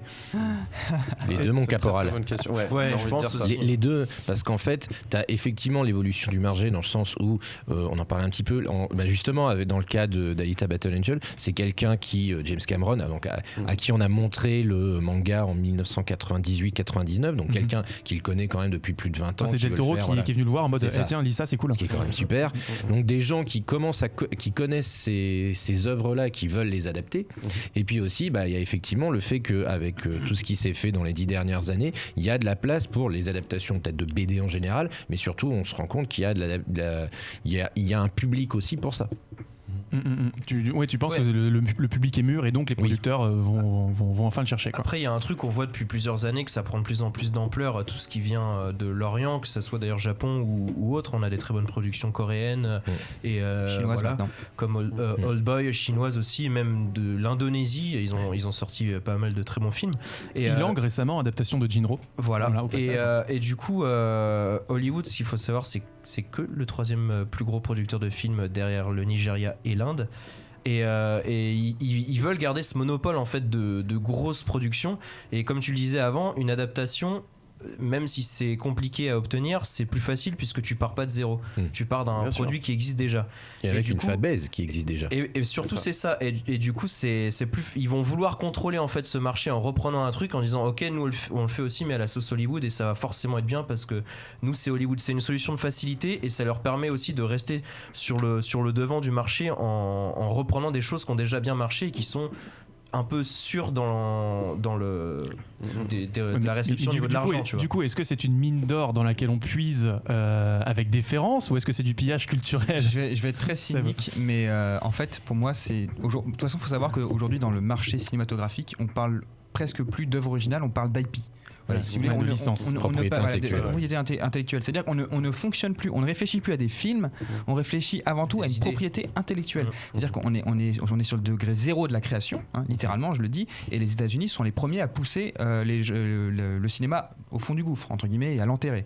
Donc, de ce point de vue-là, on ne peut que voir avec, entre guillemets, assister en fait à un pillage en règle d'un pays qui n'est pas capable, le Japon, d'assumer, entre guillemets, ses propriétés intellectuelles pour pouvoir en faire des films de blockbusters. C'est tout simplement ça. Oui, chez eux, c'est plus des dramas, Voilà, des produits dérivés, des œuvres. Exactement. Et beaucoup Donc, de transmédia aussi. c'est littéralement ça qui se passe, et je parie que même s'ils en avaient la possibilité, ils pourraient pas repasser derrière. C'est-à-dire que maintenant qu'il y a un Ghost in the Shell en live qui a été fait, personne ne pourra repasser derrière, parce que les Japonais, même s'ils arrivent au même degré de qualité, il a déjà effacé en fait, parce que c'est une question aussi ça d'effacer ce qui a l'existence aussi en se servant de ce qui existait déjà. Pourquoi je dis effacer? Parce que aujourd'hui, je ne sais pas si c'est encore le cas, mais en tout cas après la sortie de Ghost in the Shell, et même 1 ou 2 ans après, lorsqu'on tapait Ghost in the Shell, la première chose sur laquelle on tombait, c'était Toujours le cas. Hein. Voilà. Forcément, quand t'as un gros nom comme Hollywood, c'est sûr, c'est bon. Donc, à partir de là, pour moi, voilà à quoi on est en train d'assister. Ça va pas être la même chose, je pense, pour quelque chose comme Naruto, parce qu'il y a une adaptation qui est en cours, évidemment. Avec Avi Arad à la production. Voilà. Oui. Exactement. On l'embrasse. Et donc du coup, là, forcément, la licence est tellement énorme que tout le monde en a entendu parler, mais c'est vrai que Ghost in the Shell, il y avait quand même ce côté un peu plus cryptique que n'ont pas certaines licences. Mais voilà, pour moi, il y a un pillage de licences. La Chine va s'y mettre également. Faut savoir que Made in China en film, quoi. Ah non, mais il faut se méfier, parce qu'il y a de grands investisseurs chinois qui investissent de plus en plus le marché. Il y a les États-Unis qui ont beaucoup investi dedans. Tu as les studios qui ont créé leur propre branche filiale en Chine. Disons que ça va aller de mal en pis, sûrement. Après, si on voit certains mangas adaptés en mode détective dit, pourquoi pas? Moi, je dirais pourquoi pas. Je ne dis pas que tout va être nul, attention. Je dis juste dans tout ce qu'ils vont faire, un truc bien. Voilà, c'est ça, sur 100 films, par hasard. En 10 ans, il y aura bien de... Écoutez, les amis, si vous aviez pas un petit mot à ajouter en cette fin de première moitié de débat, on peut s'écouter la pause musicale. Faisons ça. Et ensuite, le magnéto de Damien. On s'écoute en termes d'adaptation qui divise The World de Nightmare, Opening Death Note. À tout de suite. De retour dans Hyperlink, votre cocktail de bulles de pixels qui a surkiffé cette pause musicale absolument extraordinaire. Non, ça je parle pour moi là. Vous n'aimez pas Death Note autour du plateau? Si. Vous avez aimé le film? Non. On va en parler après. On va en parler après le magnéto de Damien qui nous parle un petit peu de la démarche d'adaptation. Est-ce que finalement adapter des œuvres existantes est la meilleure façon de rendre hommage à la bande dessinée au cinéma? Les adaptations de manga au cinéma ne datent pas d'hier. Dès les années 70, le Japon a commencé à les immortaliser sur grand et petit écran. On pense bien entendu à la saga des Baby Cart, Lady Snowblood ou La Femme Scorpion, mais aussi à l'école impudique de Gonai qui a eu droit à 3 films, rien que sur l'année 70. Évidemment, ça ne s'arrête pas là, puisque les Japonais continueront, jusqu'à aujourd'hui, de mettre sur pellicule leurs classiques du 9e art. Certains arriveront jusqu'à chez nous en direct ou DVD, en salle, et plus récemment, sur Netflix. Face à l'engouement croissant pour la japanime et le manga dans les années 80, le Japon ne tarde pas à se faire massivement récupérer, souvent pour le pire, par des réalisateurs occidentaux en manque d'inspiration. Des réalisateurs américains n'hésitent pas à puiser dans l'imaginaire japonais. Pour son Requiem for a Dream, Darren Aronofsky a acheté les droits d'une scène de Perfect Blue du regretté Satoshi Kon pour l'intégrer au film. Une politesse dont il ne s'encombrera pas pour Black Swan, qui reprend de très nombreux éléments de Perfect Blue sans citer une seule fois l'auteur d'origine. On pourrait lui jeter la première pierre, mais Satoshi Kon a été pillé sans que ça n'émeuve personne jusqu'à aujourd'hui, et pas par le plus incompétent. Car, si tout le monde se souvient d'Inception, qui a vu Paprika, et si tout le monde adule Interstellar, qui connaît Gunbuster ou Space Battleship Yamato, Christopher Nolan les a vus, et a bien mis en pratique ce que la SF japonaise a fait de meilleur pour rafler ses récompenses à Hollywood. En dehors de ces emprunts très appuyés, des réalisateurs occidentaux ont su livrer des hommages sincères à des œuvres animées qui les ont marqués. Il faut dire que la fin des années 90 a été secouée par un film somme, Matrix. En digérant l'esthétique de Ghost in the Shell et les thématiques du classique Megazone 2-3, les Wachowski font entrer de plein pied la japanime à Hollywood sous le prisme du cyberpunk. N'écoutant que son amour pour le Japon, Quentin Tarantino poussera l'hommage encore plus loin dans Kill Bill en confiant à Takashi Koike et Kazuto Nakazawa, déjà présents sur Animatrix, une séquence animée devenue culte. Outre le beat de Speed Racer, ce travail de légitimation aurait pu porter ses fruits si Dragon Ball Evolution ne l'avait pas fait exploser en vol. Cette trahison ultime de l'œuvre de Toriyama a réussi l'exploit de s'attirer les foudres de la critique et du public, faisant perdre 10 ans au grand chantier initié par les Wachowski. C'est par des chemins détournés que leurs héritiers réussiront leur coup. 3 exemples viennent en tête: Scott Pilgrim, Edge of Tomorrow et Pacific Rim. Scott Pilgrim n'est pas japonais, c'est un comics canadien proche du global manga. L'adapter est un défi particulièrement casse-gueule, mais Edgar Wright a pris le projet à bras-le-corps pour en livrer une adaptation radicale qui réunit rock'n'roll, code visuel et diégétique du jeu vidéo, bulles, onomatopée et super pouvoir de manga Neketsu. Edge of Tomorrow, c'est presque pareil. Adapté du light novel All You Need Is Kill, le film présente un héros piégé dans une boucle qui le pousse à mourir à répétition jusqu'à trouver un moyen d'en sortir. Sur ce pitch, pas forcément original, Doug Liman met la grammaire du jeu vidéo au service du blockbuster et d'une hybridation des médiums. Pacific Rim est plus frontal dans son hommage. Après avoir cité Ninja Scroll dans Blade 2, Guillermo del Toro livre ici un film de kaiju ultra généreux et il balance tout son amour pour Go Nagai, les films de monstres et les robots géants. À défaut de pouvoir adapter Evangelion ou Mazinger, les studios Legendary ont su défendre une intégration respectueuse des codes nippons dans le blockbuster. En sortira le Monsterverse avec Godzilla et sa pléthore de monstres géants, mais également un partenariat ambitieux avec Sunrise pour réaliser un film Gundam dont des infos devraient tomber cette année. Ghost in the Shell et Death Note ayant amorcé un retour à des adaptations bien plus frontales, Alita Battle Angel a tout à prouver. Longtemps fantasmé par James Cameron après que Del Toro lui a fait découvrir le titre il y a bien 20 ans, ce projet ambitieux aura pris son temps et bien choisi son moment. Une chose est sûre, avec le déclin relatif des super-héros, l'imaginaire otaku pourrait bien devenir le nouvel Eldorado des producteurs américains dans les années 2020.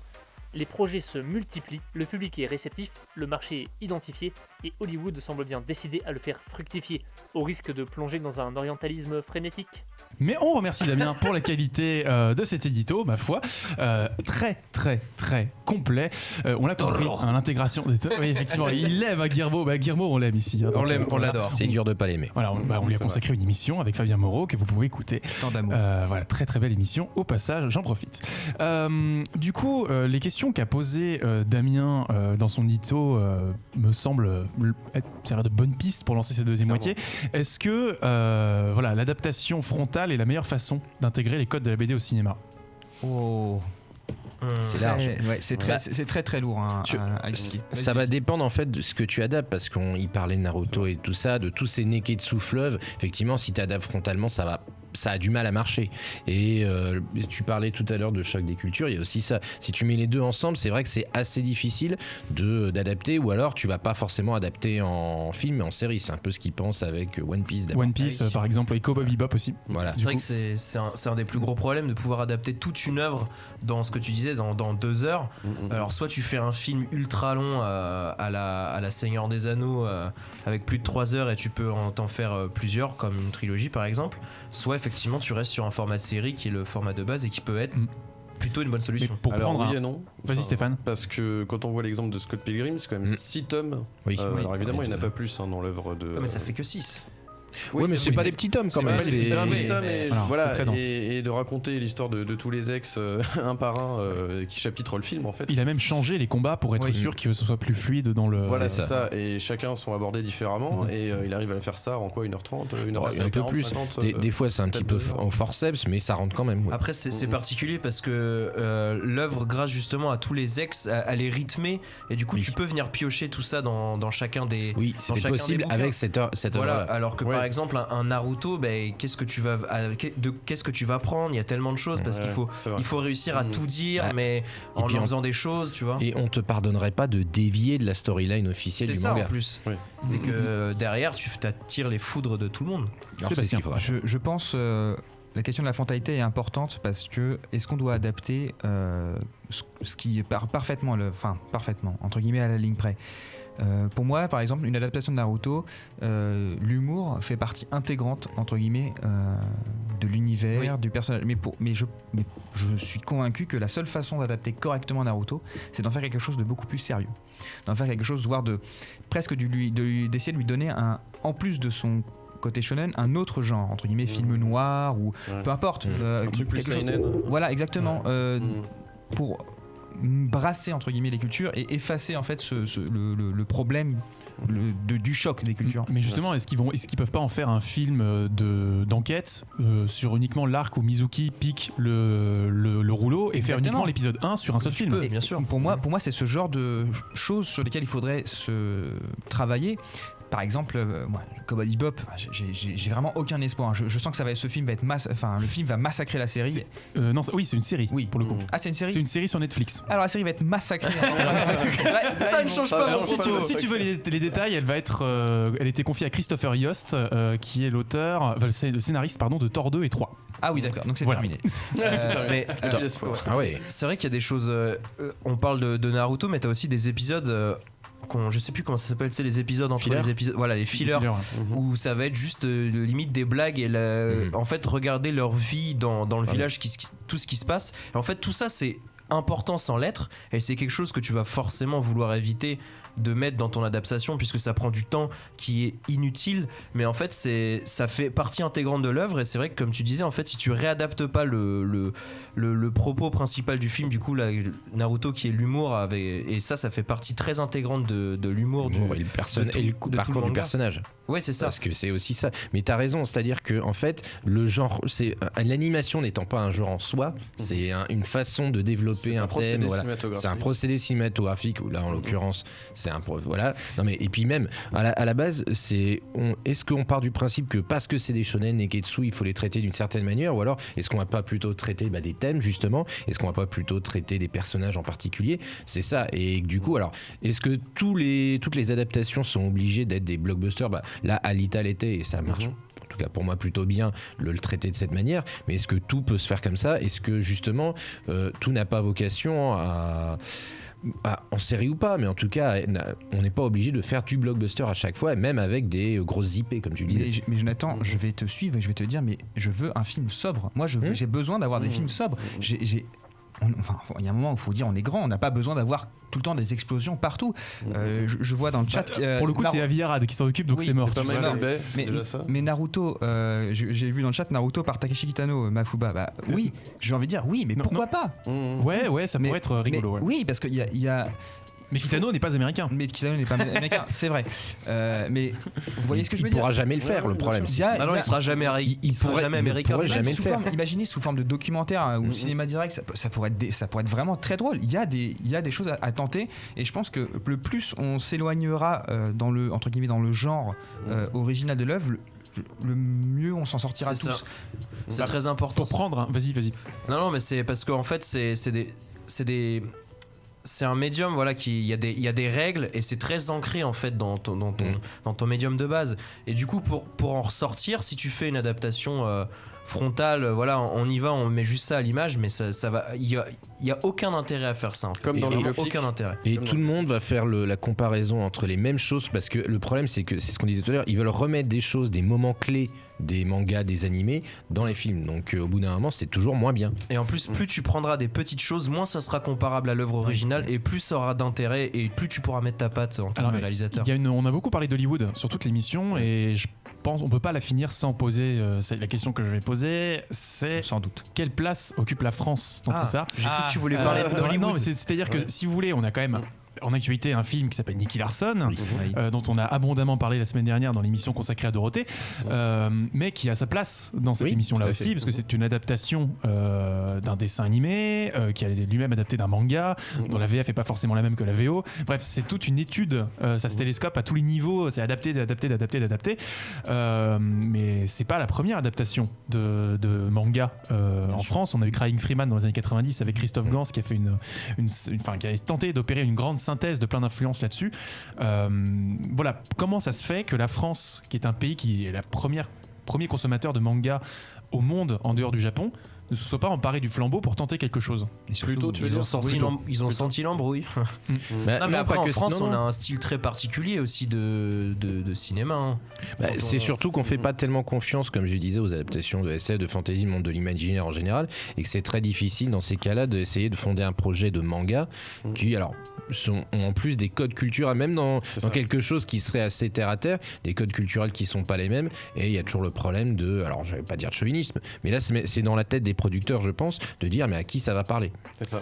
Je pense aussi qu'il y a la première étape, faut pas oublier, enfin vraiment, il y a quelque chose qu'il faut pas qu'on oublie, c'est que déjà, pour aller chercher les droits au Japon, c'est compliqué. Historiquement, en plus, le Japon a été très longtemps en froid avec les Français parce qu'on a pillé littéralement les droits pour les ventes de jouets, etc. Nagai, voilà, par exemple. Voilà, exactement. C'est pillé par la France. Mais d'autres aussi, d'autres séries qui n'ont pas été, des paiements un peu obscurs, ce qui fait que voilà, il y a eu un moment où la question de racheter des droits en France, des droits japonais, était assez compliquée. Ensuite, c'est un investissement, c'est un gros investissement. Il faut être encore une fois capable d'assurer derrière, et sachant que le public français est déjà tiraillé entre un très grand nombre de, parce qu'on a la chance d'avoir non seulement une cinématographie très large produite en France, mais aussi on reçoit une cinématographie très large. On a des films qui viennent de partout dans le monde. Oui. Donc comment réussir à s'imposer face à ça? Et je pense que voilà, c'est clairement une conjoncture qui fait que personne n'a envie de s'emparer en tout cas de tenter des choses différentes, parce qu'on a des artistes qui sont capables de le faire, moi j'en suis convaincu, Et qui veulent le faire. qui veulent le faire, mais qui ne pourront jamais le faire. On a des artisans qui eux sont capables de le faire et le font, pas des artistes mais des artisans du cinéma qui s'en sortent plus ou moins bien, avec Nicky Larson par exemple, mais concrètement, tant qu'on n'aura pas une volonté, je dirais, appuyée de production et de marier littéralement nos deux, le cinéma français et la culture manga, animation japonaise, eh bien on n'aura pas quelque chose qui en sortira, quoi. Mais est-ce que la commission de films de genre du CNC, présidée cette année par Julia Ducournau et Quentin Dupieux, ne peut pas avoir un rôle à jouer là-dessus? Bien sûr, mais clairement le CNC, vu ce qu'ils mettent dedans, je veux dire, il peut pas tout. Hein. Non, mais il y a très peu de films, et d'autres films, je pense que le film de genre permet souvent un film d'horreur par an. Oui, mais ça permet souvent aux films de minorité d'exister aussi. Ouais. Donc je pense qu'avec ce qui se passe en ce moment, c'est plus vers là que va aller l'argent que vers des films qui sont des adaptations de manga ou d'anime. Après, oui, la validation de Tsukasa Ojo pour le projet de Nicky Larson français tient surtout du fait, à mon avis, que Tsukasa Ojo est content qu'on reparle de lui. Parce que je sais pas, le traducteur a fait d'ailleurs vous pouvez retrouver son thread sur Twitter, le traducteur qui s'est occupé justement de toute la transcription de comment on appelle ça, de la dénégociation, a expliqué qu'en fait c'était très satisfaisant, qu'en fait il était content, et d'ailleurs tu m'as confirmé ça, qu'apparemment il avait refusé une dizaine de projets de films Nicky Larson, City Hunter avant, et que c'était le meilleur, parce que c'est celui qui entre guillemets essaierait le plus de coller à l'esprit original de l'œuvre, et c'est d'ailleurs pour ça que ça pose un problème, c'est que quand on veut trop coller on n'y arrive pas forcément, mais je pense qu'il a sincèrement pensé que ça pouvait être une bonne adaptation. Je n'ai pas vu le film, donc je ne vais pas juger. Après, c'est sûr qu'en voyant l'adaptation coréenne avec Jackie Chan qui est sortie, hongkongaise. Hongkongaise. Ouais. Pardon. Oui, mais le Nicky Larson de Jackie Chan avec le passage pas coréen, Jackie Street Fighter, c'est vrai que ça allait très loin dans le. Écoute, il y a bien du Streets of Rage dans All Boy, et pourtant ça gâche pas le film. Hein. C'est parce qu'il n'y a pas Jean-Claude Van Damme. Voilà. Si tu mets pas Jean-Claude Van Damme, c'est pas de la balle. Voilà. Très bien. Y a-t-il une chose que vous avez envie d'ajouter pour refermer ce débat, et que je vous pose la dernière question du débat? Jusqu'où on ira? Franchement, qui nous arrêtera? Non. Louis Perling. Là, la suite fait peur. Je parle en termes d'adaptation. Mais la suite fait peur. Honnêtement, le programme me fait peur, mais c'est surtout je veux dire artistiquement parlant. Est-ce qu'on va continuer de rester dans un puits, ou est-ce qu'on va essayer de sortir de ça? Je dis pas qu'il faut pas adapter, mais je dis que est-ce qu'on va continuer d'adapter de cette façon-là? Bah non. Voilà. Clairement, de manière industrielle, en je me pose cette question-là. De toute façon, comme toujours, il y aura forcément quelqu'un qui va sortir du lot et qui va rechanger la façon de faire, et ça va relancer le truc. Ça se passe toujours à peu près comme ça. Hein. Et puis après, il y a les modes, il y a ce genre de choses. C'est une mode qui va passer, forcément. Après, c'est de casser la gueule. Peut-être que Nicky Larson 2 tirera les leçons du premier, et c'est possible. Pourra ouvrir la porte à quelque chose de plus solide. Avec Cat's Eye, apparemment. Ouais. Voilà. On verra. Donc dernière question du coup de cette émission. Je sais pas si vous aurez tous une réponse, mais je m'y risque. Est-ce qu'il y a un manga ou un animé que vous auriez envie de voir adapté en live? Moi oui. Ouais, mais oui. du coup c'est pour aller dans la lignée de Nicky Larson, puisqu'on est un peu sur le même humour, je dirais. C'est GTO. Oui. Toru J'ai cru que t'allais Fujisawa. dire Gintama. Alors ça s'appelle Bad Teacher avec Cameron Diaz. Ouais. Oui. Oui, Pas de oui, t-shirt mais non, Cameron oui, mais non, Diaz. oui, mais non. Ouais, non, mais c'est un peu ça, mais. Non, mais bon Alors, choix, effectivement. Non, mais voilà, parce que je pense que voilà, Philippe Lachaud est vraiment dans. Ce qu'il a aimé dans Nicky Larson, je pense, c'est tout l'humour avec le rapport aux femmes qu'a Nicky dans l'animé et dans le manga. Non, mais tout l'humour qui peut Oui. en découler, et donc du Bien coup, sûr. ça donne lieu à des gags, et donc ça lui permet de faire son humour à la bande à Fifi, etc. Donc je pense que c'est ça qu'il a beaucoup apprécié. Effectivement, GTO est totalement compatible Mais avec ça. c'est hein. totalement compatible Ah, bah parce que oui. si tu aimes GTO, tu aimes Nicky Larson à mon avis. Si tu aimes Nicky Larson, voilà. La seule différence c'est qu'il y en a un c'est un enseignant et l'autre un détective privé, mais on est un peu sur le même style finalement. Oui. Enfin en tout cas pour ma part. Bah enfin, c'est oui, ce que il y a clairement des rapprochements à il y a faire. des rapprochements à faire. En Ah, tout mais c'est cas. vrai que j'étais en live, ce serait pas mal. Voilà. Sur Après, le chat, Oui. Vas-y Seb. Après, GTO porte quand même des gros messages sociaux Bien sûr. C'est ça. très importants. pas louper. Voilà. Et, C'est vrai. et si c'est pas. C'est vrai. Eh ben, je vois pas la ça, bande à c'est Fifi. moi, plus je prends- profond. Bah, que disons que le l'éducation nationale en ce moment est peut-être un sujet qui mériterait d'être travaillé sous ce prisme. Ah oui, Je ne ah sais pas. bon, clairement. Voilà, peut-être. je Moi, ne sais Ah pas. bon. J'adorerais voir. Tu fais travailler, je sais pas, tu fais travailler ensemble Eric Lartigot et François Bégodeau, tu Oui, fais voilà. GTO. C'est vrai. Il y avait fait entre les murs, ouais. Et là, tu fais un putain de film. C'est vrai. Sur le chat, on a pas mal de suggestions. On a Doro et Doro, je vois. On a Yu Yu Hakusho, Lupin 3. Lupin the Third par Phénom, évidemment. Bonne nuit, Poun Poun. Bonne nuit, Poun Poun. Oh là là. Moi, je oulala. kifferais. Euh, En série sur Netflix, elle a genre Bah, 13 Reasons Why, tu genre fais- que des trucs hardcore, non, mais genre en mode tu fais la vie. Bonnie Poun Poun par Lars von Trier. Et là, Ah tu oui. t'éclates. carrément. Ce serait- Nicolas J'achète Greffen. C'est tout en violet et c'est tout horrible. Avec des néons partout. Et toi, Seb, du coup Alors moi ça serait plutôt le qui est le une de Osamu Tezuka et de Terasawa. Exactement. Urasawa. De Urasawa qui sur une histoire de Tezuka. Je pense qu'en film noir ça donnera un truc mais tellement excellent. Ça serait un petit peu dans le même mood que non, mais j'oserais dire Blade Runner, mais parce que ça serait un peu du Il y a des robots et des impairs. voilà, du robot, des impairs et des meurtres à résoudre. Franchement, je pense qu'il y a vraiment une vraie matière à travailler ça, quoi. Je vois sur le chat une adaptation d'un manga de Inyo Asano par Gus Van Sant. Alors figure-toi que Gus Van Sant devait faire Death Note à l'origine. Eh bien. Et oui. Si. Oh là Il, avait Rendez-vous manqué, il était ouais. sur le projet Ouais, initial et avant qu'il atterrisse chez Netflix. Titouan, Jonathan. Bah moi en parlant de Death Note, c'est un manga des créateurs de Death Note, ce serait Bakuman moi. Mais alors c'est complètement un autre délire, mais justement tu parlais de quelque chose où ça explose pas, là c'est sur l'écriture, une romance, mais bah c'est les sentiments amoureux qui explosent, mais aussi C'est beau ce que tu dis, Non, Jonathan. et puis enfin moi c'est vrai que je suis un peu écrivain, mais étant donné que c'est aussi un manga sur l'écriture, alors, là c'est l'écriture d'un shonen, donc ça transposé ailleurs, adapté justement faudrait changer, mais ça pourrait être Dans intéressant. l'industrie des comics, par exemple. Bah non mais pourquoi pas. Non, toi, mais moi Titouan c'était Bonne nuit Poun Poun, donc voilà. Ah d'accord, ok, très bien. Bah, tes antennes se touchent avec celles du chat. Non, mais Moi, c'est pour- Bakuman existe en film live. on en parle. Il y a un Oh. film live Bakuman au Japon, je crois, si je dis pas de bêtises.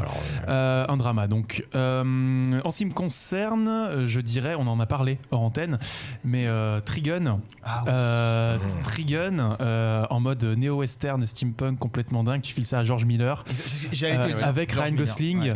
Alors ça, je suis pas sûr. Franchement, tu prends le Gosling de Only God Forgives, tu prends le Gosling de Nice Guys, tu mets les deux dans le même film. De Gosling. Franchement, voilà, non, C'est non, genre non, oui, non, oh oui, je suis oh oui. désolé. C'est lui et lui. C'est le seul acteur. C'est le seul acteur qui est capable d'avoir la gravité et en même temps Et le le- côté totalement ouais. comique, cartoonesque, débile, et de pouvoir camper Vache de Stampede. Pour moi, c'est clairement le seul qui peut le faire. On peut passer de l'un à l'autre très vite. C'est pour ça que ça ne se fera jamais. Donc c'est là-dessus qu'on peut se terminer voilà, ce On peut se débat. terminer, allez. On peut Allez. terminer On se termine le le débat. pour le quiz. On termine le débat et du coup effectivement on ne termine pas l'émission car il y a encore le quiz musical. Oula, les eh amis. oui. C'est quoi ça? Le quiz musical cette semaine qui s'appelle les Jump Forceurs. Les Jump Forceurs, alors Assez. ce ne sera pas que les licences du Jump, je vous rassure tout de suite. Ce quiz va porter évidemment sur ces grands forceurs de l'industrie du cinéma qui s'évertuent à adapter tout et n'importe quoi en film. Ouais. Donc sur des projets en gestation, je préviens. Dans le lot, il n'y a pas de projet déjà sorti. D'accord. Voilà, donc c'est déjà un gros indice que je vous donne. Mais du coup, ce sera l'occasion d'en parler un petit peu à chaque réponse. Je rappelle les règles 5 morceaux, 1 point par bonne réponse. Si vous n'avez pas la bonne réponse, la parole va à l'équipe d'en face. Nous avons l'équipe rouge avec Stéphane et Titouan. Nous avons l'équipe bleue avec Sébastien je suis pas sûr. et Jonathan. Léo en charge de lancer les morceaux et nous sommes partis pour le premier. Et vous cachez évidemment le chat, vous ne le lisez pas.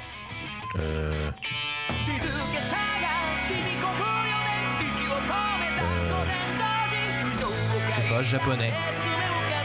Un truc japonais, oui. Clairement pas là. Alors, c'est un shonen à succès qui pourrait servir de lien entre l'état actuel d'Hollywood et l'état futur d'Hollywood. Merci. My Hero Academia. My Hero Academia, Ah bah oui. bien joué.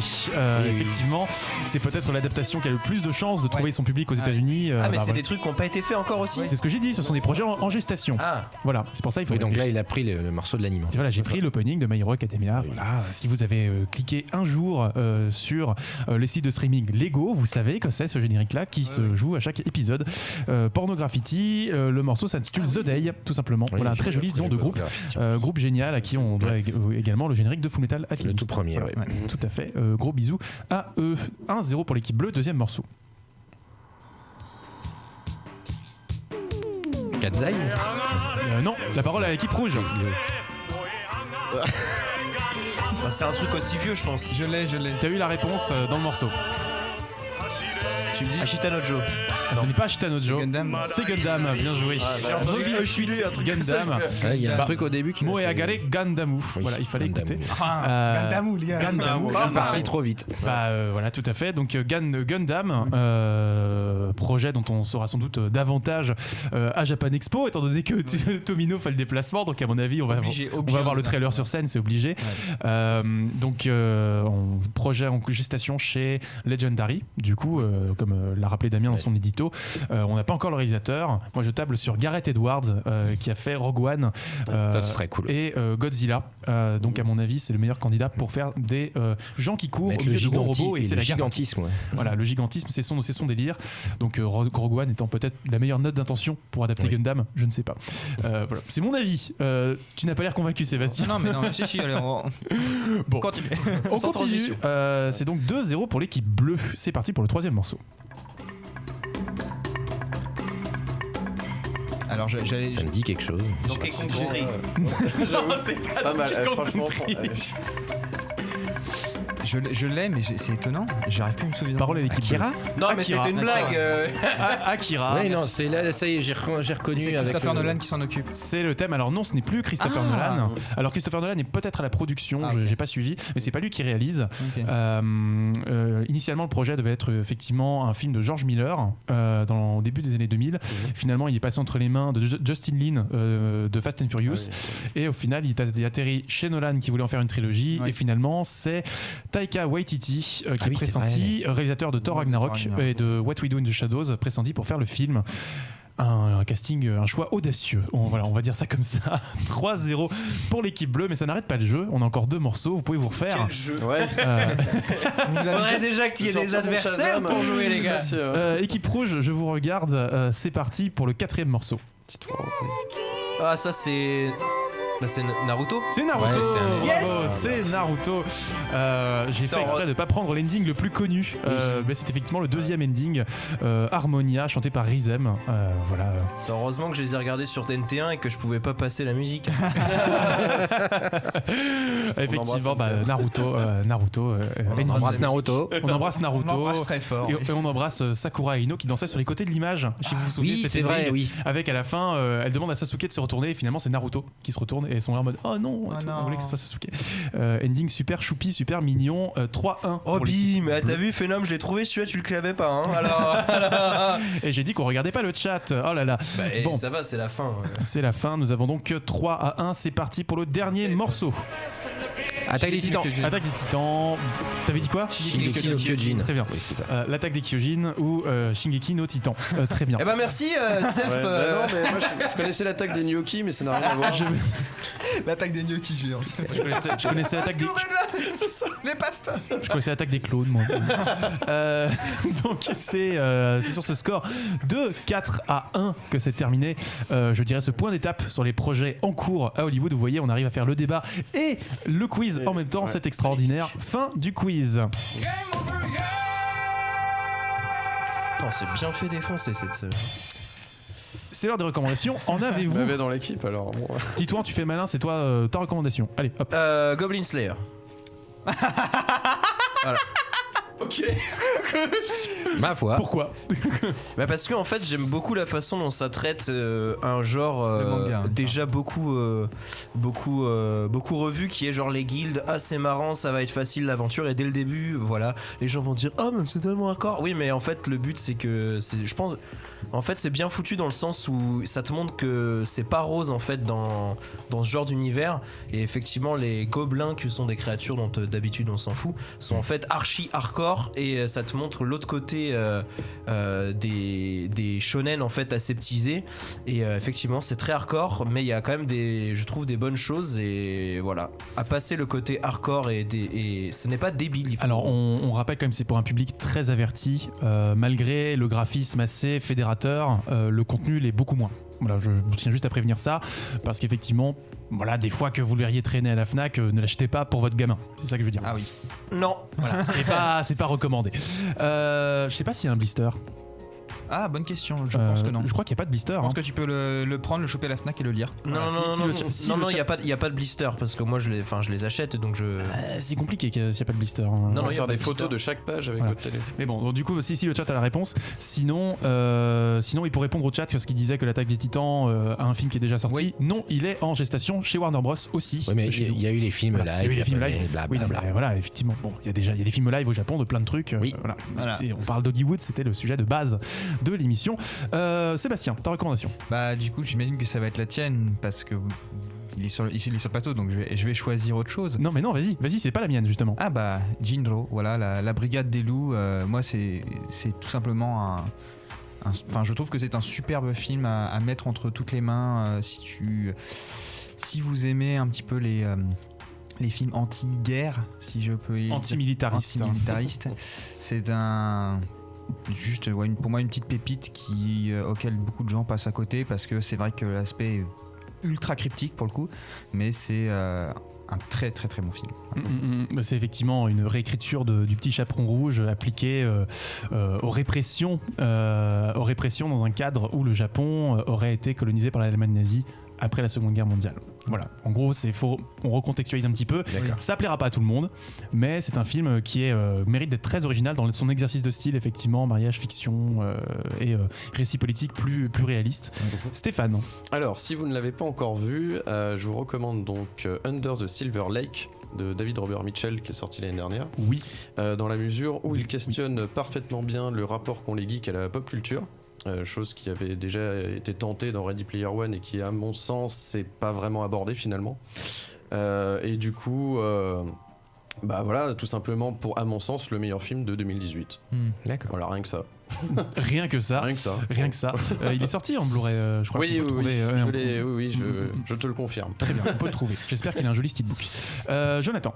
Bon, bah, la mienne sera très simple, vous en avez déjà parlé la semaine dernière, c'est Dragon 3, que j'ai vu aussi et que j'avais bien apprécié. La fin est pas aussi lacrymale que Toy Story 3, mais je trouve qu'elle fait quand même bien son office. Voilà. Très bien, très bien. Moi, pour Marocco, j'en ai deux. Déjà, j'ai commencé à Resident Evil 2 et c'est quand même très compliqué de ne pas recommander ce jeu une fois qu'on a commencé à y jouer. Très très grand jeu. Voilà, c'est excellent. C'est extraordinaire. Franchement, C'est une leçon d'horreur. Tout ce qui était en jeu de base est magnifié, même sur le plan des thématiques. Le passage où tu joues Sherry, parce que je suis en train de faire le scénario de Claire, est bien plus intéressant que dans le jeu d'origine. Et ils ont vraiment réécrit tous les arcs secondaires du jeu pour que ce soit beaucoup plus organique sur le plan des thématiques globales. C'est vraiment un travail. Très bonne adaptation. Enfin, un très bon remake pour le coup, très Oui. bon remake. Et puis Mister sur X, PS4. tu joues au casque, c'est t'entends les- je t'avais prévenu. hein. T'entends les pas du Mister X qui marche sur le parquet, Oh là qui là. grince au-dessus de ta tête et qui claque toutes les portes et qui fait toutes les pièces pour te chercher. C'est Et fantastique. qui te trouve. Et qui te trouve. Non, mais le plus drôle, c'est qu'en plus, le mec il marche dans le couloir, il fait exprès de dépasser ta porte pour que tu commences à marcher vers la porte. Et le mec il se retourne d'un seul coup en mode Eh non, mec, t'as cru quoi, tu vois. Enfin, j'ai fait des tas de petits clips sur Twitter en mode à chaque fois il me trouvait. À chaque fois, il met pause pour faire Ah non, juste non. Mais c'est fantastique. Et mon autre recommandation, parce qu'on n'en a pas parlé dans le débat, malheureusement, malgré la pause musicale, c'est le film Death Note de Netflix. Moi je trouve que c'est une adaptation en tout cas enrichissante à voir, peut-être pas très consensuelle, qui fait des choix très radicaux. Il y a beaucoup de défauts dans le film, notamment ce côté un petit peu trop spectaculaire. Il ne méritait pas forcément de l'être, je trouve, mais son travail de reprise des thématiques du manga de base pour les transposer dans un cadre américain, c'est-à-dire un cadre qui n'a pas le même rapport à la peine de mort et pas le même rapport au divin, et pour en faire autre chose, du coup à partir de là, je trouve que c'est un film qui est enrichissant, qui permet de réfléchir à ce qui peut être fait en termes d'adaptation réfléchi de manga dans un contexte occidental. Voilà, c'est pour ça que j'attends Your Name, notamment sur la question de l'idée de confronter un gamin de Chicago à une native. Pour le coup, ce que ça peut faire venir en plus sur le plan thématique, ça peut être intéressant. Voilà, donc Wait and see. Wait and see, sans spoiler le film d'origine. Voilà, je pense que le twist peut apporter, peut se doubler d'autres choses, qui peut être plutôt sympa, ma foi. C'est tout, du coup, pour les recommandations. Où est-ce qu'on peut te retrouver, Sébastien? Où est-ce qu'on peut te retrouver à Berlin? Stéphane, où est-ce qu'on peut te retrouver? Alors déjà, dans les As du Placard, tous les vendredis soirs de 20h à 21h sur VL. Sur VL. Sur ce plateau. Alors je suis là, en fait. Voilà. C'était quoi le sujet cette semaine? Alors là, c'était les super-héros français. On a reçu Xavier Fournier, qui est le spécialiste. qui est un super-héros dans la vraie vie. Et Philippe Lachaud, il connaît du des coup. vrais super-héros d'ailleurs, c'est marrant, il y a des vrais super-héros qui existent, il est en contact avec eux, c'est assez étrange. Et il est spécialiste de Batman aussi. Voilà, d'ailleurs à Paris Manga, il a fait une conférence sur les 80 ans de Batman. Ok, On en fait régulièrement. Effectivement. Lundi, il sera à Rennes pour autre chose. Voilà, donc un grand monsieur. Et la semaine prochaine, ce sera sur le tarot philosophique, donc absolument rien à voir. D'accord. Sans transition. Sans transition. C'est Voilà. des super-héros quand même. Oui, oui, voilà. Tout à fait. Et toi, Sébastien, du coup, où est-ce qu'on peut te retrouver? Chez Ici même. Ici même, dans les locaux de VL, Voilà. derrière les caméras d'habitude. Ouais, c'est ça. Voilà, derrière le grand bureau aussi. Oui.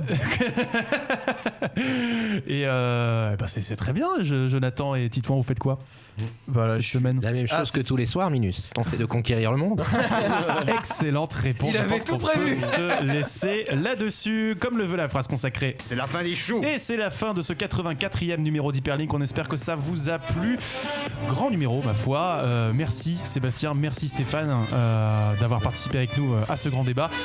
On se retrouve la semaine prochaine pour parler post-apo. On va parler de Metro Exodus, on va parler peut-être de Far Cry New Dawn, en compagnie de Nodus, avec qui on va revenir sur la question de comment est-ce qu'on rend la fin du monde gaulerie en jeu vidéo, comment est-ce qu'on la rend ludique. À la semaine prochaine. Ciao. Salut. Ciao.